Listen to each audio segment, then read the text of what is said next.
Kurva yang melengkung habis ini artinya suatu saat wabah ini akan berhenti. Nah, garis ini mewakili kapasitas rumah sakit dan tenaga kesehatan. Jadi semua yang di bawah garis ini kemungkinan besar akan dirawat, tapi yang di atas garis ini kemungkinan besar kesulitan dan bahkan meninggal dunia. Nah, tugas kita adalah membuat kurvanya tuh nggak terlalu melonjak tinggi, sehingga semua orang yang sakit bisa masuk ke dalam rumah sakit dan ditangani oleh petugas kesehatan. Jadi gimana caranya membuat kurva ini menjadi landai? Orang itu sakit nularin orang lain. Nah, orang yang sudah sembuh, tubuhnya jadi punya imunitas, sehingga kemungkinan dia tertular lagi itu kecil atau hampir nggak ada. Sehingga caranya sebuah wabah apapun itu dari zaman dulu berhenti adalah ketika cukup banyak orang kena virusnya, lalu menjadi imun sehingga virusnya nggak bisa punya orang untuk ditularin lagi. Nah, kenapa selama ini kita perlu banget namanya social distancing atau ngejauhin diri? Animasi ini bagus banget. Ini contoh kalau semua orang bergerak bebas seperti biasa, nggak ada pikiran, semua tetap pergi konser, pergi jalan-jalan. Ini akan terjadi. Satu orang akan menularkan semua orang berbarengan, dan itu yang berbahaya. Seperti tadi kita ngelihat kurvanya ya. Pada akhirnya akan lewat dan pada akhirnya semua orang akan sembuh. Tapi karena kurvanya tinggi, banyak orang akan mati dalam prosesnya. Nah, yang terjadi di Cina dengan adanya lockdown, ditutup, membuat orang tidak sakit sekaligus berbarengan. Jadi kurvanya lebih landai kalau kalian lihat, sehingga memberi waktu untuk orang-orang menjadi sembuh dan akhirnya bisa melandaikan kurvanya.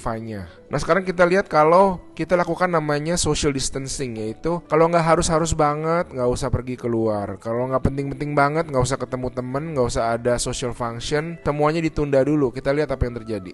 Nah, bahkan ini ada simulasi satu lagi. Kalau social distancingnya itu bener-beneran ekstrim, orang nggak boleh keluar, ada jam malam dan sebagainya. Ini yang terjadi. Kita lihat beda banget kan. Jadi ada orang yang akan tetap sakit, tapi mereka bisa masuk rumah sakit dan dirawat. Jadi teman-teman, please do your social distancing, stay at home, work from home, anywhere you can. Ada orang-orang yang gak bisa, saya mengerti, tapi sebisa mungkin lakukanlah semuanya itu.